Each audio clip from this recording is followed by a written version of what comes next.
What's going on, YouTube? This is SG1 Sports, and we are back with our virtual college football season, where we are taking the original 2020 college football schedule, the original rosters before the opt-outs, before all of that, and we're going through the entire 2020 college football season as if COVID never happened and we were getting our normal college football season, which now, of course, everyone is going to be playing, so that's why I'm not putting as much emphasis on this series, but it'll still be here. We'll still show a few of the bigger games from each week and just kind of go through the entire season. And if for some reason the real season gets canceled, we will have this to kind of be a backup. So let's look back at week 4. It says week 5, but it's really week 4 because on here week 1 is actually week 0.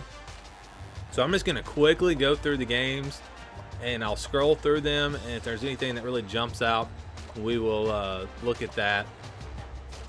I've had a 9-7 game TCU and SMU, and you probably saw a lot of the scores if you watched the games last week. Probably saw a lot of scores on the bottom.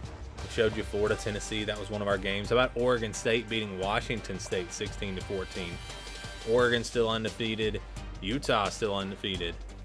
USC, they had a big win. We showed that game.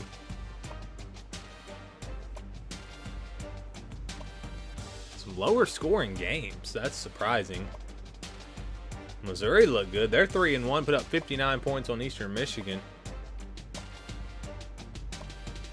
New Mexico State, they played week 0, so they're now 0-5.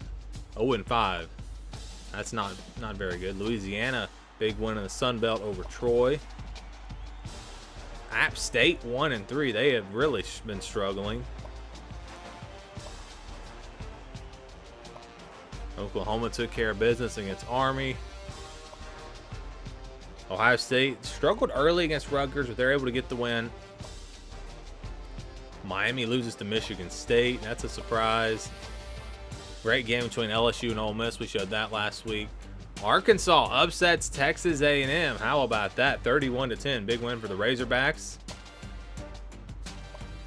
Kansas with a nice win. Virginia Tech, they're undefeated. Western Michigan upset Syracuse. North Carolina still looking pretty good. Indiana gets a big win. Duke 4-0 as they beat Pitt. Big win for them. Nebraska over Cincinnati. That's, I guess, an upset. Nebraska's 4-0. Watch out for the Cornhuskers.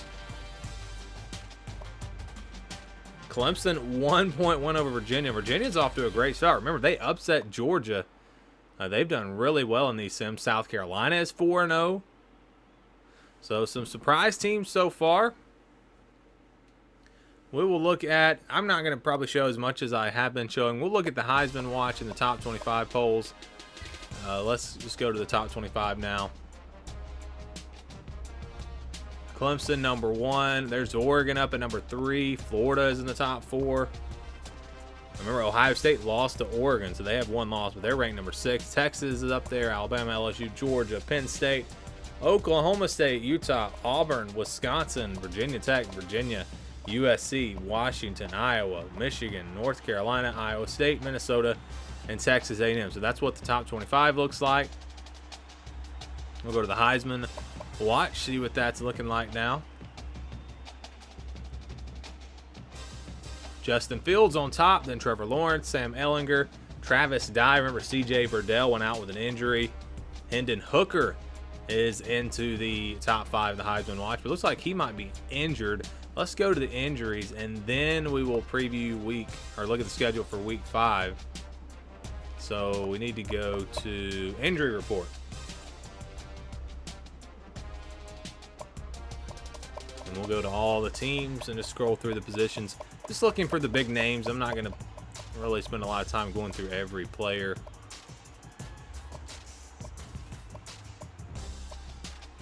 Some of these we already knew about. And I can't even remember which injuries we've already known about or if they're new. Ian Book's out for 7 weeks. I think that's a new injury. Again, I can't remember. Sean Clifford out for the season for Penn State.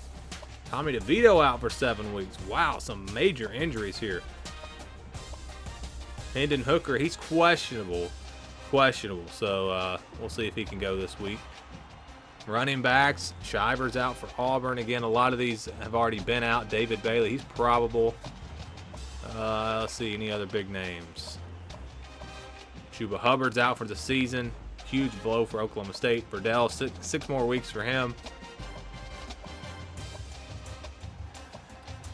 And I think, wow, a lot of injuries here to the running backs. Groshek for Wisconsin, he's out for 5 weeks. How about wide receivers? Traylon Burks out for 4 weeks. Thornton for a while.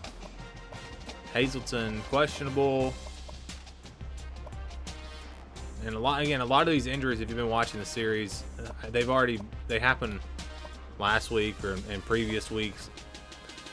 Won't spend a lot of time here on the offensive line. Injuries are piling up. That's what would happen, or what's happening in real life.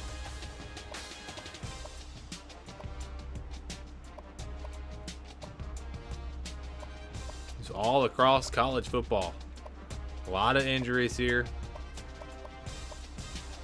Some big names. And these injuries could definitely shape the season. Could definitely change things.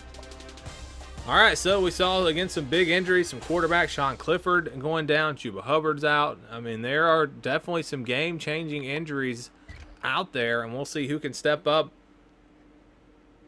It'll be, I think, very interesting. So we go to week 6, and what I'm going to do, I'm going to look at the bigger games, the top 25 games. We have Clemson and Utah. Was supposed to be a Friday night game. And again, these are the games that would be happening this weekend if we had our normal college football season. We would have had Notre Dame and Wisconsin this weekend. We would have had Penn State and Michigan. Kentucky and Auburn, who actually just played last weekend. We'd have had Alabama and Ole Miss. That would have been a fun one. Washington, Oregon, we would have had this weekend. Let's see, who else? South Carolina and Florida, they're playing at the same time they were supposed to play. So these are the top 25 games this week. Not anything huge. Not any, top 10 matchups or anything. In the Big 12, we've got Baylor and Oklahoma. That should be a good one. Both teams undefeated. That will be a big game. Texas and Kansas State will be interesting. Oklahoma State and TCU, both of those teams undefeated. That'll be a big game. In the ACC, Clemson, Boston College. North Carolina, Virginia, going to be a big game. Virginia, again, has looked really good. They're ranked number 17. That could be a really good matchup there. What else do we have? In the Big 10, we have, again, Notre Dame and Wisconsin. Penn State and Michigan, a big game. Both teams 3-1. In the American, we have Memphis, SMU. Tulsa, UCF, both of those games, and Navy Air Force. A lot of these games are happening this weekend in real life, so I guess the American didn't really change too much on their conference schedule. There's Conference USA, nothing major going on there. In the MAC, nothing too significant. Mountain West, what do we have here? Not really seeing any big games. Pac-12, USC, and Utah. Again, that's a big game coming up. It was going to be a Friday night game, and we'll probably show that one. Arizona, UCLA, Cal, Washington State, Washington, Oregon was going to be a big game. Both teams undefeated, both teams ranked. So I'm going to have to pick out which games we're going to show. And it may be that I pick a game and I record it and it's a blowout and I decide not to post it. Alabama, Ole Miss in the SEC. Not really any big games in the SEC. Don't know if we'll post an SEC game. Although South Carolina and Florida both undefeated, so maybe that'll be a big game. Maybe we'll show that one. And then we have the Sun Belt. And that's it. So that's the schedule coming up for week 5. What would have been, again, the original schedule. Wasn't going to be a great, huge weekend in college football. In fact, the new schedule with only the teams that are playing, we've got 2 marquee matchups in real life this weekend with Alabama, Texas A&M, and Auburn, Georgia. So you could maybe argue that the schedule now is going to be even better than it would have been with the original schedule. Obviously, we would have had more teams playing, though, with all those games in the Big Ten, the Washington-Oregon matchup in the Pac-12. It would have been a great weekend, I think, but it's not going to happen like that. Obviously, things have changed, but we will continue with the original 2020 schedule here for this series. I will post the games, the schedule on the website probably tomorrow, and you'll be able to watch these games again on Friday. Every Friday, we're going to post the top games from the week in our virtual college football season. Your thoughts on this series so far? Let me know down in the comments. If you are still watching it, let me know. It helps keep this going if I know that some people are actually still into it and still watching it, because if nobody's watching the videos, it's, sometimes it kind of feels pointless to continue this series now that everybody's playing in college football. But we'll keep it going in some form or fashion. Again, thank you for watching, and stay tuned for more here on the SG1 Sports YouTube channel.